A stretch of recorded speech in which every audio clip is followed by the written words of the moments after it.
My name is Caroline West. I'm 38 years old and I own one of the most respected hospitality groups on the East Coast. Right now, I'm sitting in my office on the 41st floor, looking out at the Boston skyline while my phone vibrates with another group message from my family. It's a familiar sting. A photo from my cousin's phone flashes across the screen, captioned with a smug little note: Family reunion at the Millstone Hotel this Saturday. Please, no embarrassing appearances this time. I read it twice, then set the phone down beside my nameplate that reads Caroline West, CEO, West Regency Group. The millstone is mine. I bought it last spring in a quiet deal no one in my family noticed. It's funny, really. The place they now praise as iconic was once the very kind of hotel I used to clean bathrooms in, back when they wouldn't even let me sit at the adult table during holidays.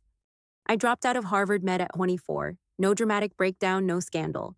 Just a slow, steady realization that the life I was chasing wasn't mine. I told them I needed something different, something real. They told me I was throwing everything away. For a while, I believed them.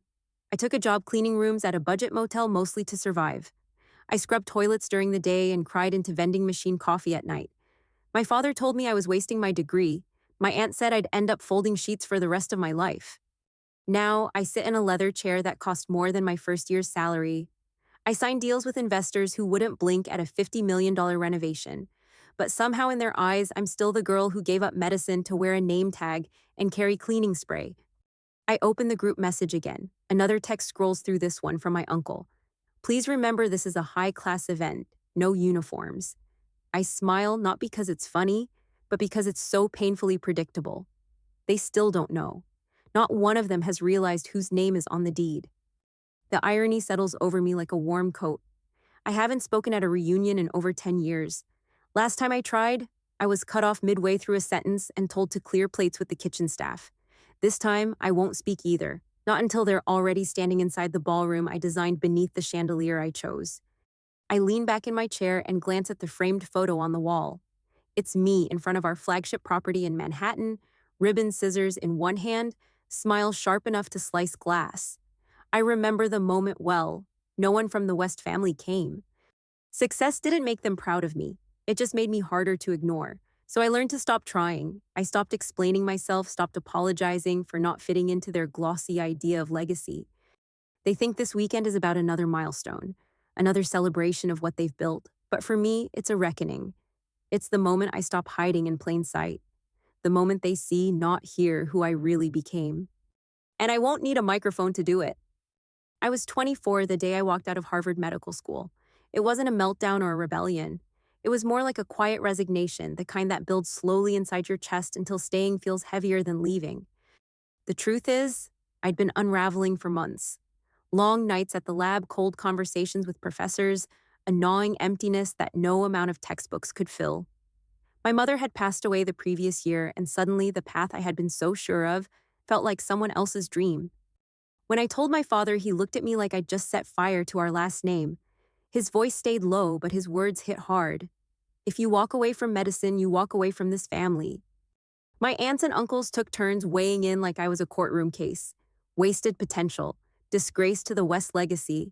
At Christmas, I wasn't invited to the grown-up table. I sat with the younger cousins cutting turkey for children too small to understand exile. I tried to explain it to them, how I felt more alive scrubbing down a lobby floor than diagnosing patient charts. But they didn't hear me. Or maybe they just didn't want to. I took a job at a roadside motel just outside of Providence. It was the kind of place my relatives wouldn't even slow down for.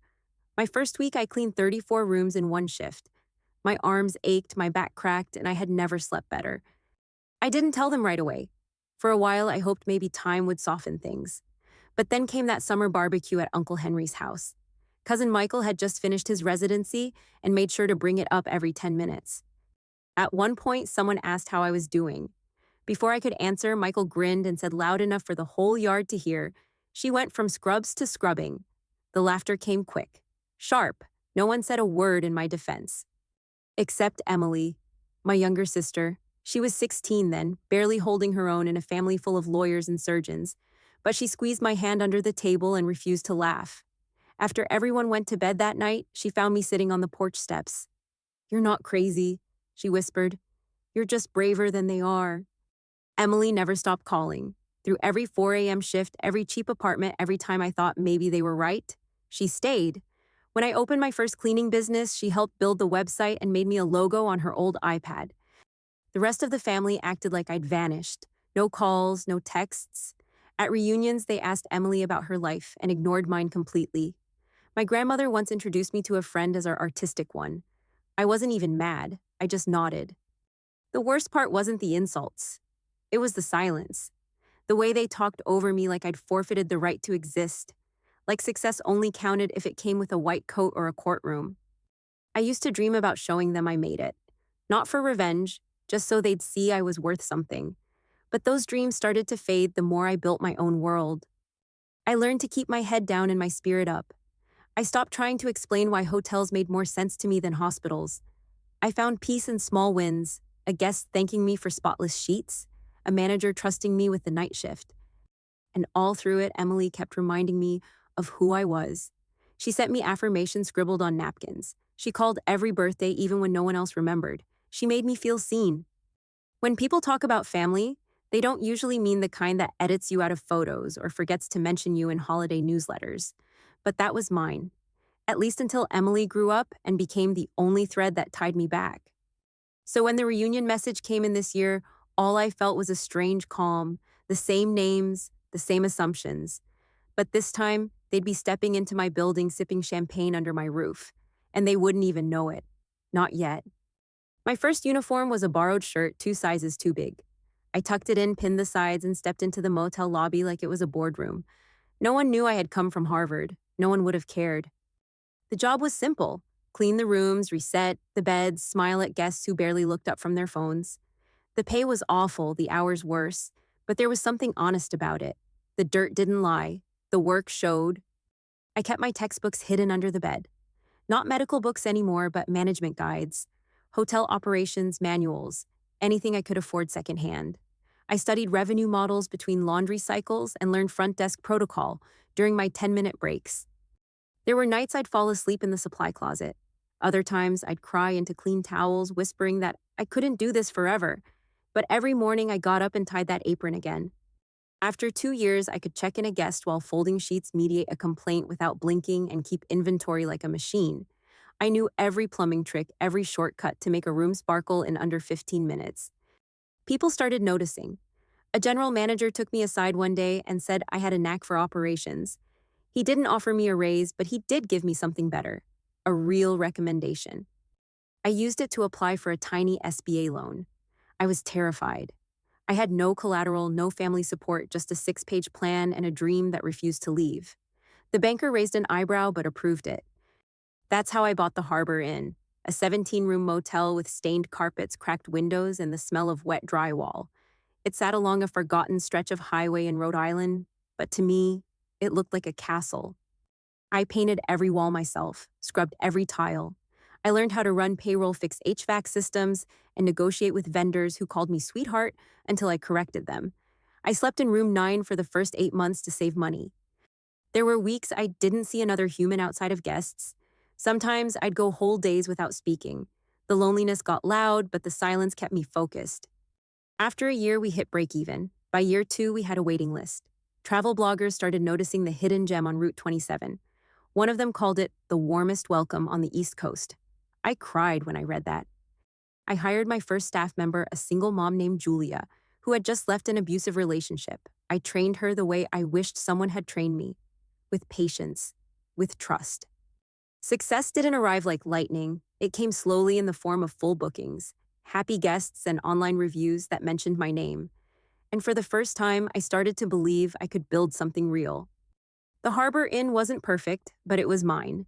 Built from sweat exhaustion and stubborn faith, it gave me proof that I wasn't just running from medicine. I was running towards something that made sense to me. And I wasn't done, not even close. By the end of my 3rd year at the Harbor Inn, we had a 94% occupancy rate and repeat guests who booked months in advance. Travel magazines started calling, asking for interviews. I said no to most of them. I wasn't building a brand for attention. I was building something that would outlast me. I used the profits to buy another property just outside Burlington. This one was in worse shape, but I had experience now. I brought Julia with me, and together we turned that place around too. Then came the third, then the fourth. Each time I learned something new: how to scale staff without losing soul, how to automate without erasing warmth, how to say no to investors who wanted fast money but didn't understand long nights. I registered my business as West Regency Group on a Tuesday afternoon, with my hands still raw from scrubbing grout. There was no champagne, no applause, just me and a sense that I was finally naming the thing I'd always believed in. By 35, I had 8 boutique hotels under my belt, each one known for something different: one for its breakfast, one for its spa, all for their kindness. I became the kind of CEO who visited properties unannounced. I kept my first uniform folded in my travel bag as a reminder. I trained my managers to lead with empathy. Most of them had once been hourly staff themselves. When I saw the Millstone Hotel listed for acquisition, I didn't hesitate. It was iconic, grand, and deeply respected in the New England region, but it was bleeding money and desperate for a new direction. I flew in quietly, no press, no photo ops, just one meeting with the board and a vision they hadn't heard before. 3 weeks later, the deal was done. No one in my family knew. They still talked about the millstone like it was a symbol of untouchable prestige. I let them. I had no reason to correct them. The first time I walked through the lobby as its owner, I paused under the crystal dome and whispered thank you. Not to anyone in particular, just to the place, to the journey. Then last month, I saw the booking come through. The West family reunion, reserved by my uncle on a corporate credit card he'd tried to use at one of my Vermont hotels the year before. It was poetic. They asked for the premium ballroom, luxury accommodations, champagne on arrival, every detail carefully chosen to impress each other. They had no idea they were walking into my world. No idea the uniform they used to mock still hangs in my closet, and no clue that this time I wouldn't be clearing their plates. I'd be watching quietly from above. It started with a calendar alert from my assistant Melissa. She flagged the event like any other a private family reunion booked under the name West. It didn't register right away until I looked closer at the reservation details. Same last name, same over-the-top champagne package, same requests for private valet string quartet and upgraded suites. My uncle's corporate card was attached to the invoice, and just like that, the past came knocking. I didn't say anything at first. Melissa processed it like any other VIP group. I nodded along, approved the menus, and said nothing about the name etched in gold above the hotel entrance. The next day, the group chat lit up. My cousin Robert sent a message in all caps: Millstone Hotel baby. Only the best for the Wests. A few laughing emojis followed. Then my aunt chimed in. Just hope no one brings their drama this year. I scrolled. A comment from my father surfaced.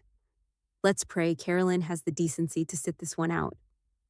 A moment passed before a cousin added something that made me stop. Would be a shame if the staff had to deal with her again. Still folding towels. I closed the chat and looked around my office. Floor-to-ceiling windows framed the Boston skyline. My nameplate gleamed on the desk carved from brushed nickel. This time, I didn't feel rage. I felt ready. Melissa popped in with an update. The West family requested a ballroom walkthrough and asked if the owner might be present. I told her no. Let them enjoy their illusion a little longer. I walked down to the ballroom that afternoon. The chandeliers sparkled the way they always did, but the room felt too perfect, too expected. I stood in the center and imagined silence. One chair, one light, a quiet space in the middle of their performance. Not a speech, not a meltdown, just presence, just truth. Back upstairs, I asked James, our head of security, to block out the layout for a single spotlight setup. I wanted one chair placed directly under it, dim the chandeliers, no flowers, no decorations, nothing but that light. He raised an eyebrow but didn't ask questions. He had been with me since the Harbor Inn. He knew my silence had weight. I spent that evening reviewing emails. My aunt had sent a follow-up confirming the guest count. Please be aware our family has high standards. I highlighted the line, printed it, and slipped it into a folder labeled Saturday. I texted Emily. They booked the Millstone. She responded instantly. Wait, what? The Millstone? I replied with a photo of the ballroom, and then I typed the words slowly, deliberately. They won't see it coming. By the time the sun slipped behind the skyline, the Millstone had gone quiet. The kind of hush that settles into grand spaces before something important. I walked the length of the ballroom alone, the soles of my shoes echoing against marble. James met me by the control panel near the service hallway. He nodded as I approached, holding a tablet with the full security overlay. Every camera was tested, every angle confirmed. The room would be watched from all sides, but not intrusively, just enough to see the truth as it unfolded. We stood in silence for a moment, both of us staring at the lone chair under the spotlight. It looked small in the center of so much space. Deliberate. Unavoidable. I asked him to dim the chandeliers further. Just one bulb would remain lit.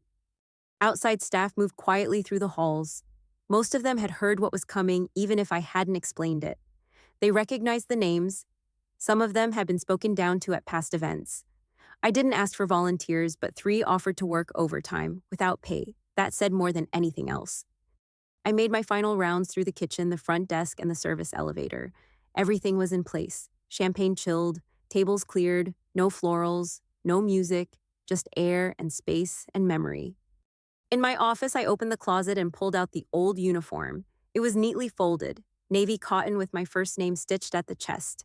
I hadn't worn it in years, but the moment I touched the fabric, something clicked back into place. I pressed it myself. Steam hissed into the silence as I smoothed every crease. It smelled like starch and something older, something heavier. I laid it across the back of my chair and stared at it for a long while. That uniform had seen me at my lowest, had absorbed the sweat of years I rarely talk about. Now it would witness something else, not revenge, just recognition. I thought about all the holidays I'd missed while folding linens, the birthdays I spent scrubbing bathrooms, the nights I walked home with holes in my shoes while the rest of them toasted champagne. Those memories didn't hurt the way they used to. They just reminded me of how far I had come. I glanced at the folder sitting on my desk. Inside it were copies of old text messages, dismissive emails, photos I had printed out and quietly labeled. But more than that, it held ownership records, my name on every deed. At midnight, I walked back through the ballroom one last time. The light above the chair flickered slightly, then steadied. I pictured each of them stepping into that circle without knowing what it meant. It would be quiet, it would be sharp, and it would be mine. Back in my suite, I sent one final message to Emily. "Cameras are ready, I'm wearing the uniform." Her reply came fast. "I've got my angles, let them underestimate you." I didn't need to respond, she already knew. The morning air was crisp, the kind of clear that makes a city shine harder. From the top floor, I watched the valet team line up and adjust their jackets. My phone buzzed. The first guests had arrived. James's voice came through the intercom. "Your aunt demanded early check-in. Again." I nodded without speaking. She had no idea who had denied the request. In the lobby, the familiar voices echoed across the marble. Cousin Robert complained about the front desk's tone. My father made a show of checking his watch. My mother adjusted her pearls and whispered something under her breath. The staff remained calm. One by one, they explained that the reservations had been canceled, that the owner wasn't available, that the hotel was at capacity. No one raised their voice. My uncle demanded someone fix the mistake. He threatened to call management. James responded smoothly that the owner would be making a special appearance shortly. As they were guided to the ballroom, I stayed behind the feed, watching. My hands were steady, my breathing slow. They walked into the dark room chatting, annoyed, unaware. Then the doors opened and silence spread like a fog. No flowers, no buffet, just space and a single spotlight glowing on one empty chair. They stood confused, fidgeting in designer shoes looking for answers. My mother's voice broke the silence. She insisted there must be a mistake. James stepped forward. There isn't. The moment felt heavier than I expected. Not dramatic, just still. I waited until they had gathered. Then I stepped through the doors wearing the pressed uniform they used to mock. Their heads turned. My father blinked like he had seen a ghost. My aunt frowned, lips parted, ready to speak. But no one said a word. I stepped into the light. The room held its breath. I didn't raise my voice, I didn't rush. I looked each of them in the eye. "You asked to speak to the owner. You're looking at her." I opened the folder in my hands and began to read. Messages they had sent, emails where they dismissed me, bookings where they bullied my staff. No one moved, no one interrupted. The silence made space for everything they had ignored. I read from the deed. Caroline West, sole proprietor of the Millstone Hotel and 12 others in the West Regency Group. I reminded them of who I used to be and who I chose to become. My father took a step forward. I held his gaze and kept going. I told them the event was canceled, that their actions had consequences, that the bill would arrive in full. My cousin started to protest. I stopped him with a glance. I said this place has standards, and today that standard included protecting my staff from people who never learned how to treat others with decency. I closed the folder. My hands didn't shake. The light felt warm on my face. I thanked them for coming, and then I turned, walked through the same doors they entered, and didn't look back. By Sunday morning, my phone lit up like a power line in a storm. Missed calls, voicemails, texts that jumped from confused to angry to apologetic. I didn't open a single one. There were messages from cousins who had laughed loudest, from aunts who had once said I was unwell. My mother asked if we could talk privately. My father didn't call. He sent a letter. Inside the envelope was firm letterhead from Weston Klein, the family's law firm, an invitation to join the practice as a named partner, a symbol maybe that they wanted me back, that my success was now acceptable. I slid the offer into a drawer and never opened it again. Instead, I mailed back a small brown envelope. Inside it, a plastic cleaning badge from my very first motel job. Attached was a note that read, "No thank you. I prefer owning the building." A week passed, then another. The press picked up the story. They called it a quiet protest, a poetic reversal, a lesson in class and character. I didn't give interviews. I didn't post anything online. Instead, I went back to work. I approved a new recruitment policy, one that gave preference to applicants with service backgrounds. People who had wiped tables, carried bags, handled linens. People like me. I walked the halls of the Millstone in my usual navy blazer. Then once a week in the evenings, I'd switch into the old uniform. Not for show, for grounding. That cotton shirt had seen every version of me. I wore it not to remember pain, but to honor how far I had walked past it. I moved through the suites like a quiet shadow, greeting staff by name, fixing a crooked frame here and there. Some guests recognized me, others didn't. It didn't matter. I wasn't trying to prove anything anymore. I wasn't chasing approval. I was just living in the house I built. Emily framed a photo from that day in the ballroom. Not of the family, just of me under the spotlight. She said it reminded her that light doesn't always come from above. Sometimes it rises from the floor where no one expects it. My father sent another note. This one handwritten, no return address, just my name in his careful print. I kept it sealed on my desk for a while, not out of anger, just readiness. One night I almost opened it, then I didn't. Instead, I closed my laptop and walked down to the lobby. A new staff member was cleaning the marble baseboard, sweat on her brow, music playing low from her phone. I knelt down next to her, asked how her training was going. She looked up surprised, then smiled. Told me she hadn't known the CEO checked baseboards? I smiled back, told her that's how we know the place is clean, from the bottom up, not just the corners people see. That night, I stood in the middle of the empty ballroom again. No lights, no spotlight, just silence and space and history. And in that quiet, I realized I had never needed to prove them wrong. I just needed to prove myself right. If you've ever been told you weren't enough, I want you to hear this from someone who's lived it. You don't need anyone's permission to become who you are meant to be. You don't have to follow a path carved by someone else's pride. There's a strange kind of strength that comes from being underestimated. It doesn't burn hot, it builds slow, and one day it becomes unshakable. If you've ever cleaned a floor while others looked away or watched from the edges, while your name wasn't called, I've been there. And I'm standing here now to tell you, you're not alone. Your story matters even if they don't see it yet. You don't have to fight to be seen. Just keep showing up, keep doing the work, the right people will notice, and the most important person already does. You. If something in this story echoed something inside you, I hope you'll share it. In a comment, in a conversation, in your own quiet way. We build each other up when we speak out loud what was once hidden. So here's my question for you. What's one moment in your life where you realized you were more than what they said? I'd love to hear it.